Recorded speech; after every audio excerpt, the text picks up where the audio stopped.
Hello, hello, bonjour, bonjour à vous, chers abonnés. J'espère que vous portez bien par la grâce de Dieu. Alors aujourd'hui, nous sommes le 1er juin. Le 1er juin, nous venons de rentrer très fraîchement dans notre mois de juin. Et nous bénissons le Seigneur pour cela. Nous bénissons Dieu qui nous a gardés, en tout cas, durant tout ce mois de mai qui vient de finir. J'espère que le mois a été productif pour vous et que vous avez pu atteindre vos objectifs par la grâce de Dieu. Moi, je bénis Dieu et voilà. Donc, toujours heureuse de vous retrouver encore en ce début de mois pour vous partager le livre du mois. Là, aujourd'hui, j'ai 2 livres à vous partager et ce sont des livres qui parlent de la richesse, de la prospérité et de comment est-ce que nous pouvons chasser la pauvreté dans notre vie. Donc, je sais que c'est un sujet assez succulent, c'est un sujet qui intéresse pas mal de monde. Et voilà, je suis honorée de ce que Dieu m'ait permis de le partager avec vous. Donc, voilà. Premier point, j'aimerais vous poser une question. Comment est-ce que vous définissez votre richesse? C'est une question simple, mais qui est très importante. Vous devez prendre le temps, parce que moi, j'ai pris le temps de le faire. Alors, je vous conseille aussi, chers amis, de prendre le temps, chères femmes bâtisseurs, de prendre le temps de vous poser cette question et de noter comment vous définissez votre richesse. Ça va vous apporter plus de lumière dans vos pensées. Ça va vous permettre d'être plus précis, d'être focalisé et de savoir ce que vous cherchez réellement dans la vie. Parce que c'est très important. Si vous cherchez des choses qui sont abstraites, des choses qui ne sont pas des vérités, vous allez perdre beaucoup de temps. Mais si vous avez un objectif fixe, voilà, donc ça va vous permettre de gagner du temps et d'aller plus vite et plus loin. Donc, comment est-ce que vous définissez votre richesse, chers abonnés? C'est quand vous aurez de vos millions dans votre compte bancaire ou c'est quand vous allez arrêter de travailler et que vous aurez des millions que vous pouvez dépenser jusqu'à la fin de votre vie? Est-ce que vous vous voyez riche quand vous serez capable de voyager quand vous voulez, comme vous voulez et où vous voulez? Est-ce que c'est comme ça que vous voyez votre richesse? Est-ce que c'est lorsque vous aurez acquis votre première maison? Voilà, le jour-là, vous vous direz, maintenant je suis riche. Ou c'est quand, voilà, c'est quand est-ce que vous direz que, ok, là, aujourd'hui, j'ai atteint mon objectif, je suis devenu riche. Voilà, n'hésitez pas à faire ce petit bilan personnel et je suis sûre que ça vous fera du bien. Donc, pour ma part, si je vous partage le bilan que j'ai fait personnellement, aujourd'hui, c'est très clair dans ma tête qu'il y a 2 sortes de richesses. Il y a la richesse spirituelle et la richesse physique. Donc, c'est très important de distinguer ces 2 formes de richesse parce que ce sont des richesses qui ont été créées par Dieu. Donc, il est très important de les distinguer et de les séparer, de ne pas avoir une confusion dans la tête par rapport à ce que nous appelons même comme richesse, comme prospérité dans notre vie. Donc, voilà. Donc, la richesse spirituelle, pour moi, c'est Dieu. Dans la spiritualité, il n'y a pas quelque chose ou de quelqu'un plus grand que Dieu. Il n'y a pas quelqu'un de plus fort et de plus puissant. Il n'y a pas une entité, en tout cas, qui dépasse la puissance, la souveraineté, la grandeur, la royauté, la toute-puissance de Dieu.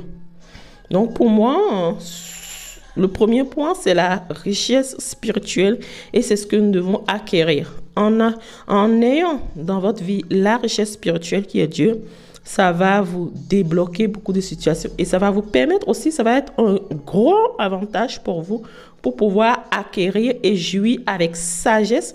Je précise bien avec sagesse de la richesse physique parce que votre richesse spirituelle va toujours déteindre sur votre richesse physique. Qu'est-ce que vous êtes spirituellement? C'est quoi votre quotient? Voilà, intellectuel, spirituel, bien sûr. Voilà, parce que votre vie physique joue toujours, mais vraiment toujours sur votre vie spirituelle, pardon, joue toujours sur votre vie physique. Vous ne pouvez pas séparer les deux. ils vont de pair. Donc, la richesse spirituelle, pour moi, c'est Dieu. Dieu est très important dans ma vie. Et je ne peux pas l'égaler à l'argent, au trésor, aux bijoux, en tout cas à un niveau de vie que j'espère avoir dans la vie. Non, je ne peux pas l'égaler. Pourquoi? Parce que j'ai eu à faire des conclusions, j'ai eu des expériences, j'ai fait mes conclusions et qu'est-ce que j'ai noté?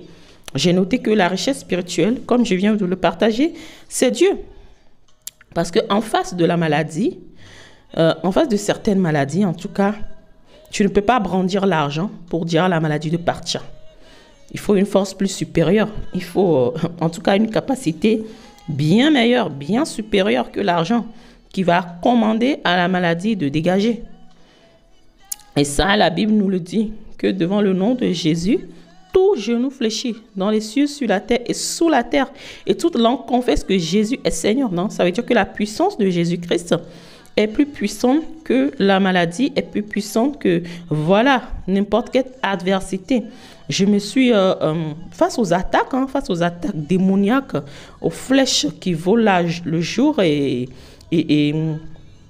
tout ce que l'ennemi peut nous envoyer comme adversité dans la nuit. Lorsque nous sommes couchés, il est important pour nous de brandir notre richesse spirituelle, qui est le nom de Jésus, qui est le sang de Jésus, qui est en tout cas la puissance du Saint-Esprit. Si vous n'avez pas encore reçu Jésus dans votre vie, sachez que vous êtes toujours malheureusement pauvre spirituellement. La Bible nous le dit dans Apocalypse. Jésus disait à une église qui représente en tout cas une personne à qui je parle aujourd'hui, « Tu te dis que tu es riche, que je me suis enrichi, mais Dieu te voit comme nu, misérable, pauvre et aveugle. Dieu te voit comme nu, misérable, pauvre et aveugle. » C'est dans le livre d'Apocalypse. Donc, tu peux te voir riche, voilà, mais Dieu peut te voir avec les yeux de Dieu, aux yeux de Dieu. Tu es nu, misérable, pauvre et aveugle. Donc, si tu n'as pas reçu Jésus, je t'invite vraiment et vivement de le faire afin d'acquérir cette richesse, afin d'acquérir l'autorisation de pouvoir utiliser le nom de Jésus en face des démons, de ne plus être massacré dans tes sommeils, de ne plus être tyrannisé de gauche à droite par les démons dans ta vie, être bloqué de tous les côtés. Non, j'ai eu à faire plusieurs rêves dans lesquels j'ai été combattu, où des adversités se sont levées contre moi. Et quand j'ai utilisé le nom de Jésus, j'ai vu la puissance du nom de Jésus. J'ai vu comment le nom de Jésus a fait fléchir mes ennemis qui venaient pour dévorer ma chair.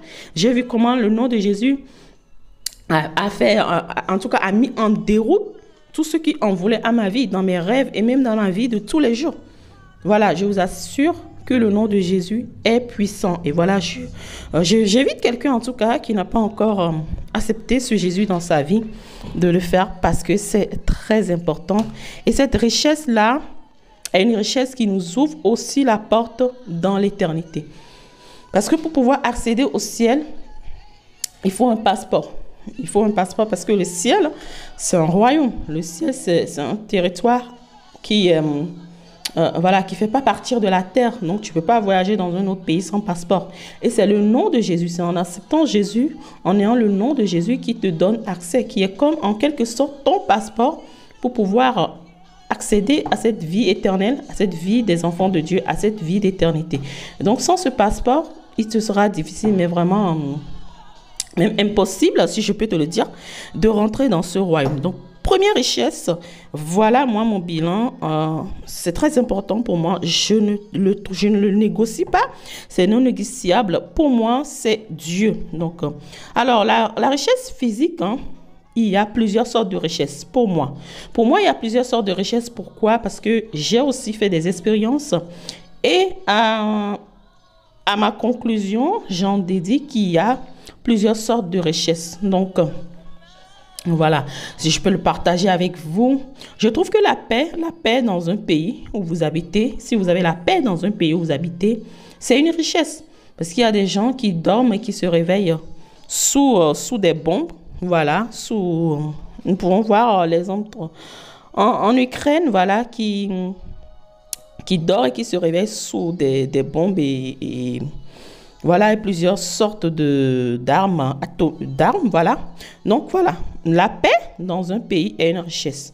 Et il faut rendre grâce à Dieu pour la paix dans votre pays, là où vous habitez. Si vous vivez dans un pays où il y a la paix, c'est une grâce. Donc la paix aussi dans une maison est une richesse. Et une richesse qui est bien d'acquérir. Si vous vivez dans une maison en paix, c'est plus que... Voilà, c'est plus que... En tout cas, ça fait partie des richesses, des lots de richesses, en tout cas, que nous devons acquérir. Si vous avez la pleine santé, la santé aussi est une richesse. La santé est une richesse parce qu'avec la santé, vous pouvez réfléchir, vous pouvez bâtir votre vie, vous pouvez travailler. Si vous avez un toit sur votre tête, c'est une richesse parce qu'il y a des gens qui sont sans abri, qui ont peut-être de l'argent dans leur compte, mais qui cherchent...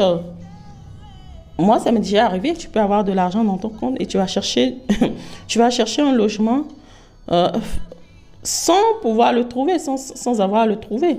C'est une expérience qui m'est déjà arrivée. Donc, avoir un logement sur sa tête, c'est une richesse, c'est une grâce.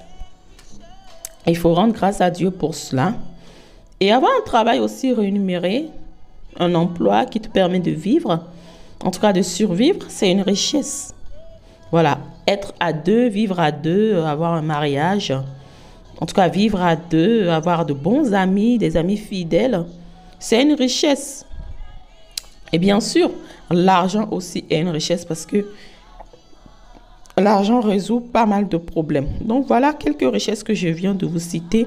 L'argent fait partie du lot des richesses que nous devons acquérir. L'argent en lui seul ne constitue pas la richesse ou le truc derrière lequel nous devons courir jour et nuit, non. Ça fait partir d'un lot de richesses, ça fait partir d'un sac de richesses en tout cas, que l'homme doit chercher à acquérir. Donc la Bible nous dit de travailler à la paix entre chacun, entre tous. Donc voilà, pour avoir la paix aussi, c'est un travail à faire, c'est un travail à faire sur soi. Voilà, c'est un travail à faire sur toi pour pouvoir acquérir la paix. La paix ne tombe pas comme ça du ciel. Avoir un logement, c'est aussi un travail à faire sur toi, sur soi. Il faut se lever, aller chercher l'appartement, voilà, faire tout ce qu'il faut pour pouvoir l'acquérir. Donc voilà, il y a plusieurs sortes de richesses et l'argent en fait partie.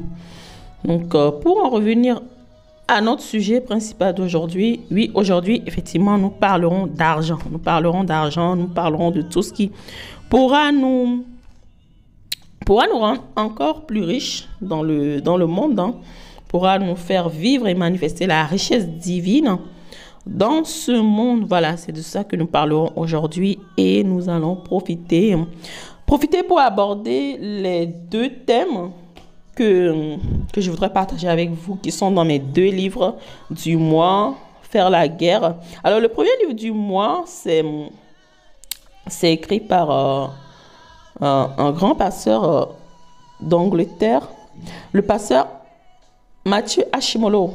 Voilà. C'est quelqu'un que Dieu a béni puissamment dans le ministère et aussi dans la richesse, hein.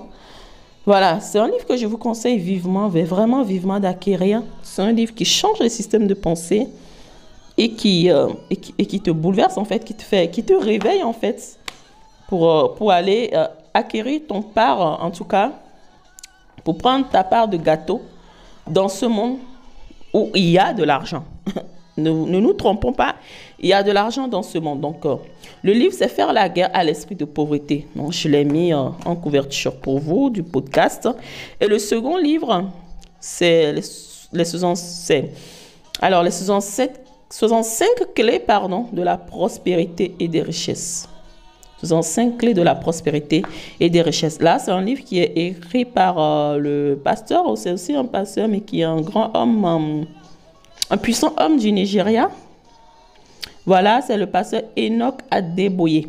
Voilà, c'est des livres que je vous conseille vivement si vous voulez vous en sortir, si vous voulez briser la pauvreté dans votre vie, si vous décidez, en tout cas comme moi, de sortir de la pauvreté et de ce que votre vie soit une vie abondance et que des personnes soient bénies à travers vous. N'hésitez pas à vous procurer de ces livres. Je suis sûre qu'ils sont sur Amazon. Voilà.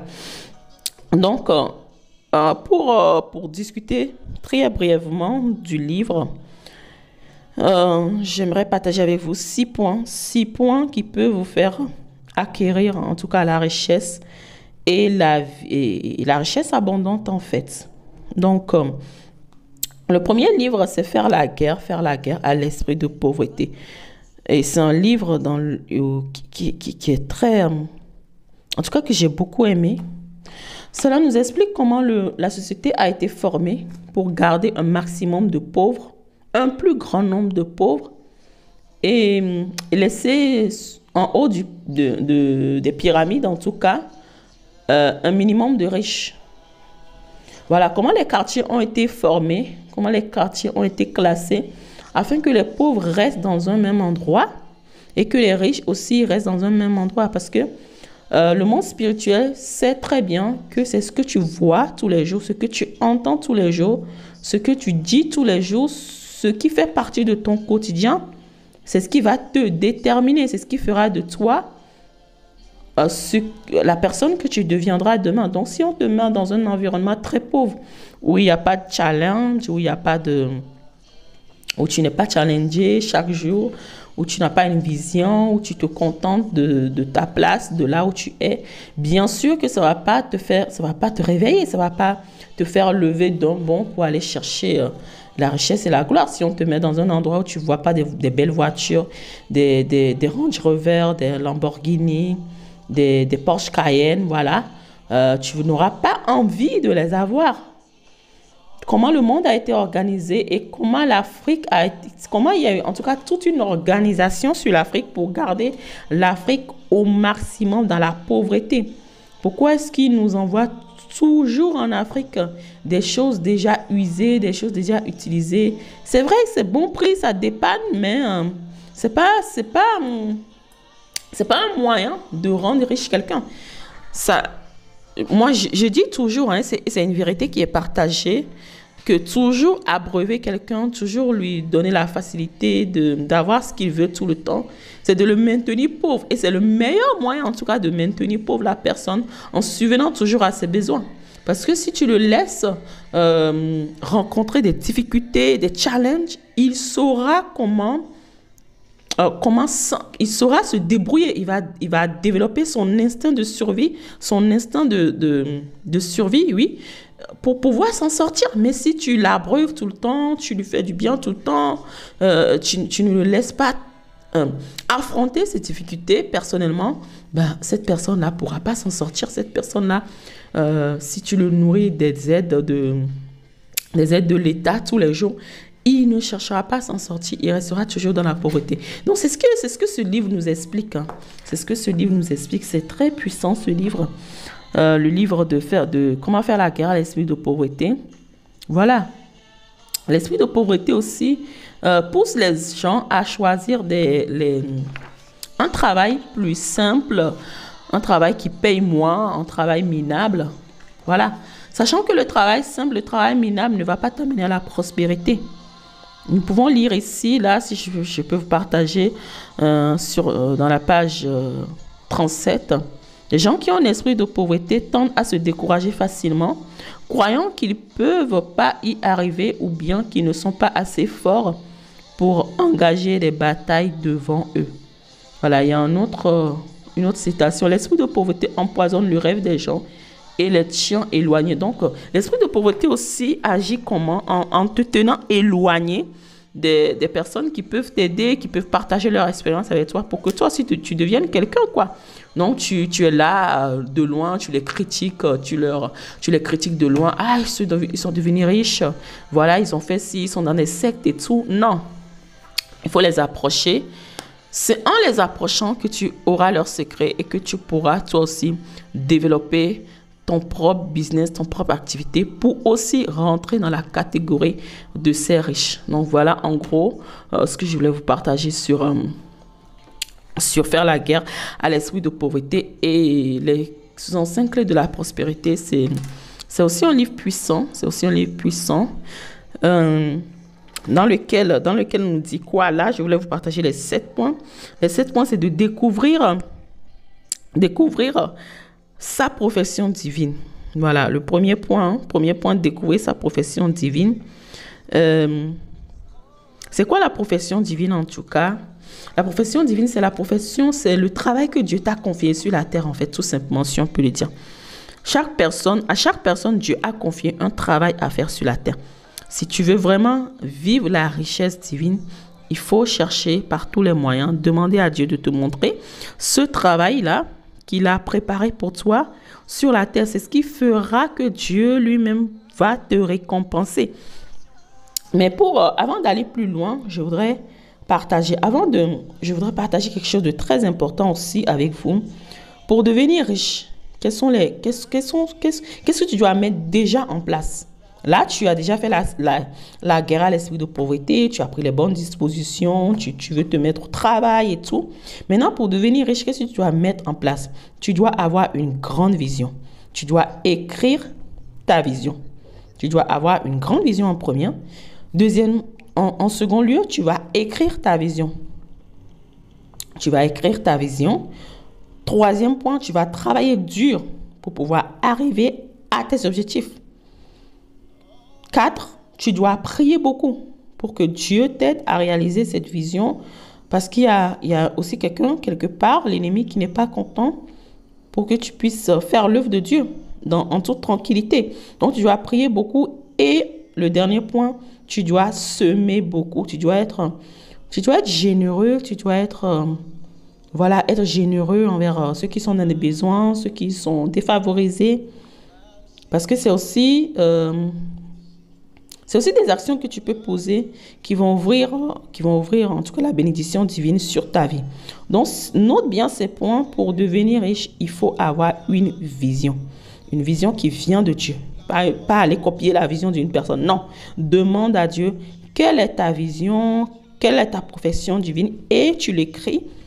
Tu t'attelles et tu travailles dur pour y arriver. Tu pries sur ce projet, tu demandes à Dieu la protection et son aide, et tu ne cesses de semer. Parce que la Bible nous dit, ne vous lassez point de semer, car vous le récolterez au temps convenable. Donc, voilà. Si nous voulons continuer sur les 7 points, que je vais partager avec vous. Donc, premier point, découvrir sa profession divine. Deuxième point, travailler avec discipline pour manifester tout cela. Sans discipline, nous ne pouvons pas y arriver. Je suis la première, en tout cas, à m'activer, en tout cas, à devenir plus disciplinée, plus productive, plus organisée, en tout cas, pour y arriver. Donc, troisième point, il faut accepter que Dieu est d'accord avec ta richesse. Accepte que Dieu veut que tu sois riche. C'est très important.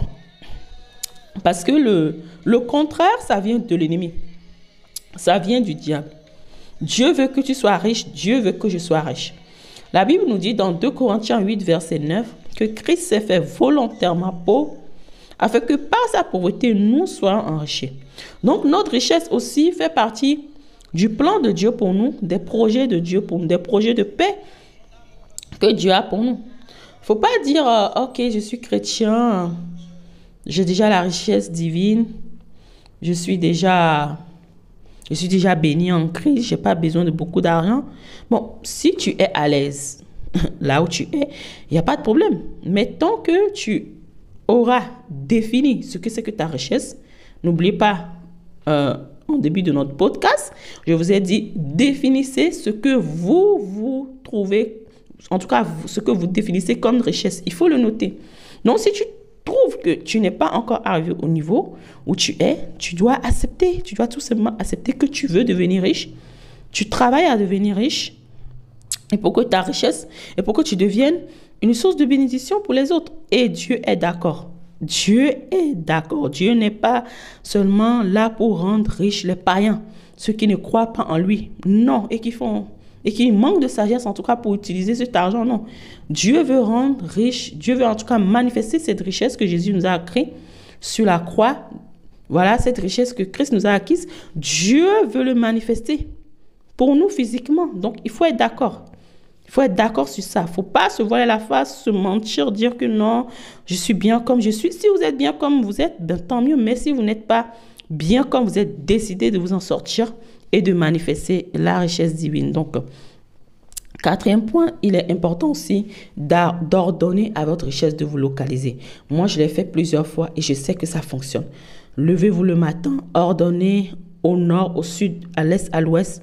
Ordonnez les opportunités, les faveurs, les grâces de vous localiser. Et ça fonctionne, les amis. Ça fonctionne. Ordonnez à votre richesse de venir vous localiser. Déblayez-lui le chemin et vous verrez que ça fonctionne. Donc, cinquième point, voilà. Si vous êtes chrétien, bien sûr, ne donnez pas des billets déchirés à Dieu. C'est un insulte. C'est pas bien. Ça n'honore pas Dieu. Si vous voulez donner la quête avec des billets, donnez-lui des bons billets de banque. C'est un signe d'honneur, un signe de respect qui pousse Dieu à vous bénir. Sixième point, semez dans le royaume de Dieu. Si vous semez dans le royaume de Dieu, dans l'évangélisation, dans la gestion de l'Église, dans l'avancement du royaume, ça réjouit le cœur de Dieu et ça pousse Dieu à manifester votre richesse. Vous êtes déjà riche. La Bible nous dit que par sa pauvreté, nous avons déjà été enrichis. Tu es déjà riche, je suis déjà riche. Ça, nous sommes d'accord dessus, mais c'est en posant ces actes-là, en manifestant notre amour pour les âmes, pour l'évangélisation, pour le fardeau de Dieu en tout cas, qui est le salut des âmes.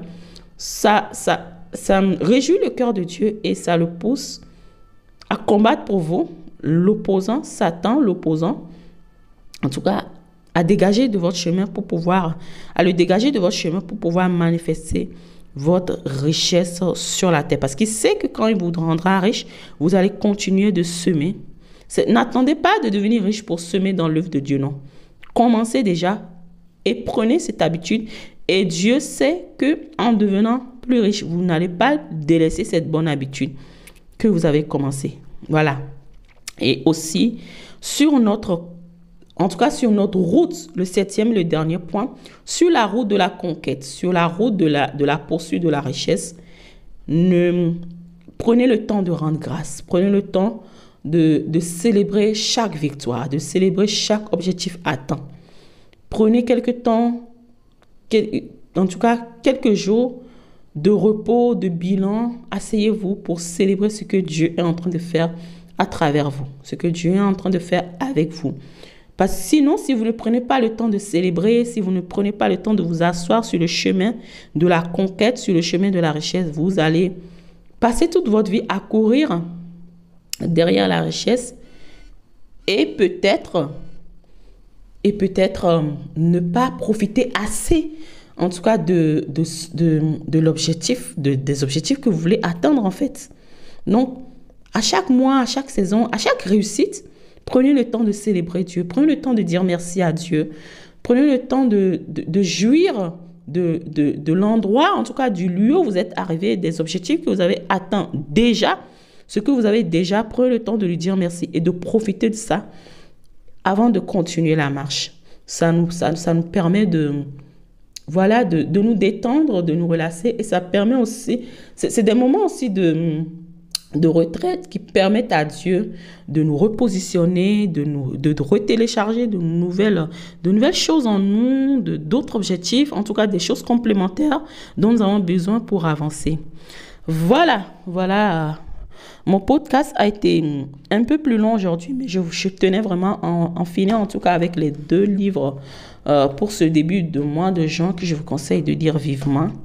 Si vous voulez voir votre vie changer, votre mindset changer sur l'argent, sur les richesses, de comment est-ce que vous définissez votre richesse, je vous le conseille vivement. Je n'ai rien à gagner si je vous conseille ces livres, mais c'est juste que je veux voir des vies changer, des gens sortir de la pauvreté.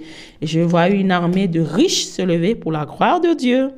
Voilà, j'espère que vous avez été bénis, chers abonnés, chères femmes bâtisseurs.